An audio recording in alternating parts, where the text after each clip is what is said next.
जय श्री गणेश। स्वागत है आपका हमारे इस संकीर्तन चैनल पर। आज मैं आपको फाल्गुन शुक्ल पक्ष में पड़ने वाली आमलकी एकादशी के व्रत और महात्म्य के बारे में बताऊंगा। युधिष्ठिर ने भगवान कृष्ण से कहा कि आपने विजया एकादशी का पूरा वर्णन किया, अब फाल्गुन शुक्ल पक्ष की एकादशी का नाम और महात्म्य बताने की कृपा करें।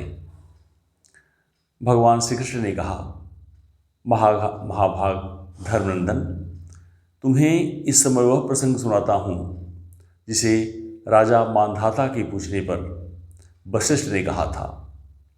फाल्गुन शुक्ल पक्ष की एकादशी का नाम आमलकी है। इसका पवित्र व्रत विष्णुलोक की प्राप्त कराने वाला होता है। मांधाता ने पूछा, द्विजश्रेष्ठ, यह आमलकी कब उत्पन्न हुई, मुझे बताइए। वशिष्ठ ने कहा, महाभाग, पृथ्वी पर आमलकी की उत्पत्ति किस प्रकार हुई यह बताता हूँ। आमलकी महान वृक्ष है जो सब पापों का नाश करने वाला है। भगवान विष्णु के थूकने पर उनके मुख से चंद्रमा के समान कांतिमान एक बिंदु प्रकट हुआ। वह बिंदु पृथ्वी पर गिरा। उसी से आमलकी मतलब आंवले का महान वृक्ष उत्पन्न हुआ। वह सभी वृक्षों का आदिभूत कहलाता है। इसी समय समस्त प्रजा की सृष्टि करने के लिए भगवान ने ब्रह्मा जी को उत्पन्न किया। इन्हीं से इन प्रजाओं की सृष्टि हुई।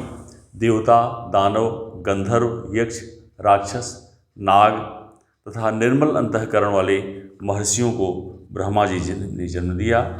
उनमें देवता और ऋषि उस स्थान पर आए जहाँ विष्णुप्रिया आमलकी वृक्ष था। महाभाग, उसे देखकर देवताओं को बड़ा विस्मय हुआ। वे एक दूसरे पर दृष्टिपात करते हुए उत्कंठापूर्वक उस वृक्ष की ओर देखने लगे और खड़े खड़े सोचने लगे कि पाकर आदि वृक्ष तो पूर्व कल्पना की भांति हैं, जो सब के सब हमारे परिचित हैं, किंतु इस वृक्ष को हम नहीं जानते। उन्हें इस प्रकार चिंता करते देख आकाशवाणी हुई, महर्षियों, यह सर्वश्रेष्ठ आमलकी यानी आंवले का वृक्ष है जो विष्णु को प्रिय है। इसके स्मरण मात्र से गोदान का फल मिलता है।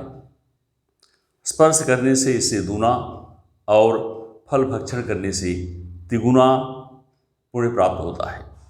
इसलिए सदा यत्नपूर्वक आमलकी का सेवन करना चाहिए। यह सब पापों को हरने वाला वैष्णव वृक्ष बताया गया है।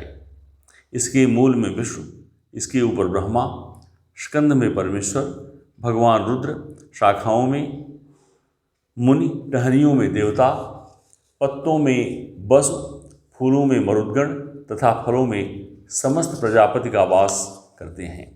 आमलकी सर्वदेवमयी बताई गई है, अतः विष्णु भक्त पुरुषों के लिए यह परम पूज्य है।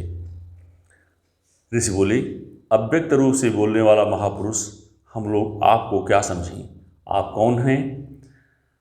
देवता हैं या कोई और? हमें ठीक ठीक बताइए। आकाशवाणी हुई, जो संपूर्ण भूतों के कर्ता और समस्त भुवनों के सृष्टा हैं, उन विद्वान पुरुष भी कठिनता से देख पाते हैं, वही सनातन विष्णु मैं हूँ। देवाधिदेव भगवान विष्णु का कथन सुनकर उन ब्रह्मकुमार महर्षियों के नेत्र आश्चर्यचकित हो उठे। उन्हें बड़ा विस्मय हुआ। वे आदि अंतरहित भगवान की स्तुति करने लगे। ऋषि बोले, संपूर्ण भूतों के आत्मभूत आत्मा एवं परमात्मा को नमस्कार है। अपनी महिमा से कभी च्युत न होने वाले अच्युत को नित्य प्रणाम है। अंतरहित परमेश्वर को बारंबार प्रणाम है। दामोदर, सर्वज्ञ और यज्ञेश्वर को नमस्कार है। मायापते, आपको प्रणाम है। आप विश्व के स्वामी हैं, आपको नमस्कार है। ऋषियों के इस प्रकार स्तुति करने पर भगवान श्रीहरि संतुष्ट हुए और बोले, महर्षियों, तुम्हें कौन सा अभिष्ट वरदान दूं? ऋषि बोले, भगवान, यदि आप संतुष्ट हैं तो हम लोगों के हित के लिए कोई ऐसा व्रत बताइए जो स्वर्ग और मोक्ष रूपी फल प्रदान करने वाला हो। विष्णु ने कहा, महर्षियों, फाल्गुन शुक्ल पक्ष में यदि पुष्य नक्षत्र युक्त द्वादशी हो तो वह महान पुण्य देने वाली और बड़े बड़े पातकों का नाश करने वाली होती है। द्विजवरों, इसमें जो विशेष कर्तव्य है उसको सुनो। आंवल की एकादशी में आंवले के वृक्ष के पास जाकर वहाँ रात में जागरण करना चाहिए। इससे मनुष्य सब पापों से छूट जाता है और सहस्र गोदानों का फल प्राप्त करता है। विप्रगण, यह व्रतों में उत्तम है जिसे मैंने तुम लोगों को बताया है।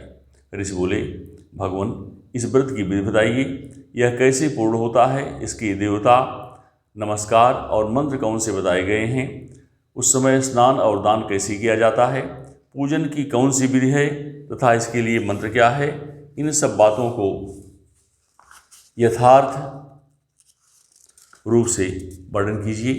भगवान विष्णु ने कहा, द्विजरों, इस व्रत की जो उत्तम विधि है उसको श्रवण करो। एकादशी को प्रातःकाल दंत धावन करके यह संकल्प करे कि हे पुंडरीकाक्ष, हे अच्युत, मैं एकादशी को निराहार रहकर दूसरे दिन भोजन करूँगा।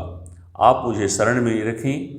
ऐसा नियम लेने के बाद पतित, चोर, पाखंडी, दुराचारी, मर्यादा भंग करने वाले तथा गुरुपत्नीगामी मनुष्यों से वार्तालाप न करें। अपने मन को बस में रखते हुए नदी में, पोखरे में, कुएं पर अथवा घर में ही स्नान करें। स्नान के पहले शरीर में मिट्टी लगाए और यह कहे, वसुंधरे, तुम्हारे ऊपर अश्व और रथ चला करते हैं तथा वामन अवतार के समय भगवान विष्णु ने तुम्हें अपने पैरों से नापा था। मृतिके, मैंने करोड़ों जन्मों में जो पाप किए हैं उन सब पापों को हर लो। तत्पश्चात स्नान करते समय जल को प्रणाम करके, जल की अधिष्ठात्री देवी माता, तुम संपूर्ण भूतों के लिए जीवन हो, वही जीवन जो स्वेदज और उद्भिज जात के जीवों का विरक्षक है। तुम रसों की स्वामिनी हो, तुम्हें नमस्कार है। आज मैं संपूर्ण तीर्थों, कुंडों, झरनों, नदियों और देव संबंधी सरोवरों में स्नान कर चुका हूँ। मेरा यह स्नान उक्त सभी स्नानों का फल देने वाला हो। विद्वान पुरुष को चाहिए कि वह परशुराम जी की सोने की प्रतिमा बनाए। प्रतिमा अपने शक्ति और धन के अनुसार 1 या आधे मास स्वर्ण की होनी चाहिए। स्नान के पश्चात घर आकर पूजा और हवन करे। इसके बाद सब प्रकार की सामग्री लेकर आंवले के वृक्ष के पास जाए। वहाँ वृक्ष के चारों ओर जमीन झाड़ बुहार लीप पोत कर शुद्ध करे। शुद्ध की हुई भूमि में मंत्र पाठ पूर्वक जल से भरे हुए नवीन कलश की स्थापना करें। कलश में पंचरत्न और दिव्य गंध आदि छोड़ दे। श्वेत चंदन से उसको चर्चित करे। कंठ में फूल की माला पहनाए। सब प्रकार के धूप की सुगंध फैलाए। जलते हुए दीपों की श्रेणी सजाकर रखे। तात्पर्य कि सब ओर से सुंदर एवं मनोहर दृश्य उपस्थित करे। पूजा के लिए नवीन छाता, जूता और वस्त्र भी मंगा कर रखे। कलश के ऊपर एक पात्र रखकर उसे दिव्य लाजों से भर दे। फिर उसके ऊपर सुवर्णमय परशुराम की स्थापना करें। विशोकाय नमः कहकर उनके चरणों की, विश्वरूपिणे नमः श्री दोनों घुटनों की, उग्राय नमः श्री जांघों की, दामोदराय नमः श्री कटिभाग की, पद्मनाभाय नमः श्री उदर की, श्री वस्त्रधारिणे नमः श्री वक्षस्थल की, चक्रिणे नमः श्री बाईं बाँह की, गदने नमः श्री दाहिने बाँह की, वैकुंठाय नमः श्री कंठ की, यज्ञ मुखाय नमः से मुख की, विशोक निधये नमः से नासिका की, वासुदेवाय नमः से नेत्रों की, वामनाय नमः से ललाट की, सर्वात्मने नमः से संपूर्ण अंगों तथा मस्तक की पूजा करे। ये ही पूजा के मंत्र हैं। तदनंतर भक्ति उचित से शुद्ध फल के द्वारा देवाधिदेव परशुराम जी को अर्घ्य प्रदान करे। अर्घ्य का मंत्र इस प्रकार है, नमस्ते देव देवेशे जामदग्न्य नमोस्तुते गृहाणामर्घ्यमं दत्त मामलया क्या उत्तम हरे। देव देवेश्वर जमदग्नि नंदन श्री विष्णु स्वरूप परशुराम जी, आपको नमस्कार है, नमस्कार है। आंवले की फल के साथ दिया हुआ मेरा यह अर्घ्य ग्रहण कीजिए। तदनंतर भक्ति चित्त से धारण करें। नित्य संगीत, वाद्य, धार्मिक उपाख्यान तथा विष्णु संबंधी कथा वार्ता आदि के द्वारा वह रात व्यतीत करे। उसके बाद भगवान विष्णु के नाम ले लेकर आमलकी वृक्ष की परिक्रमा 108 या 28 बार करें। फिर सवेरा होने पर श्रीहरि की आरती करें। ब्राह्मण की पूजा करके वहाँ की सब सामग्री उसे निवेदन कर दे। परशुराम जी का कलश, 2 वस्त्र, जूता आदि सभी वस्तुएं दान कर दे और यह भावना करे कि परशुराम जी के स्वरूप में भगवान विष्णु मुझ पर प्रसन्न हो। तत्पश्चात आमलकी का स्पर्श करके उसकी प्रदक्षिणा करे और स्नान करने के बाद विधिपूर्वक ब्राह्मणों को भोजन कराए। तदनंतर कुटुंबियों के साथ बैठकर स्वयं भी भोजन करे। ऐसा करने से जो पुण्य होता है वह सब बतलाता हूँ, सुनो। संपूर्ण तीर्थों के सेवन से जो पुण्य प्राप्त होता है तथा सब प्रकार के दान देने से जो फल मिलता है वह सब उपर्युक्त विधि के पालन से सुलभ और आसान हो जाता है। समस्त यज्ञों की अपेक्षा भी अधिक फल मिलता है, इसमें तनी भी संदेह नहीं। यह व्रत सब व्रतों में उत्तम है, जिसका मैंने तुमसे पूरा वर्णन किया। वशिष्ठ कहते हैं, भगवान इतना कहकर देव देवेश्वर भगवान विष्णु ही अंतर्धान हो गए। तत्पश्चात उन समस्त महर्षियों ने उक्त व्रत का पूर्ण रूप से पालन किया। नृपश्रेष्ठ, इस प्रकार तुम्हें भी इस व्रत का अनुष्ठान करना चाहिए। भगवान श्री कृष्ण कहते हैं, युधिष्ठिर, यह दुर्धर्ष व्रत मनुष्य को सब पापों से मुक्त करने वाला होता है। यह एकादशी, आमलकी एकादशी का महात्म्य, व्रत की विधि आपने सुना। और आइए 2 बार श्री कृष्ण नाम संकीर्तन कर लें। श्री कृष्ण गोविंद हरे मुरारे, हे नाथ नारायण वासुदेव। श्री कृष्ण गोविंद हरे मुरारे, हे नाथ नारायण वासुदेव।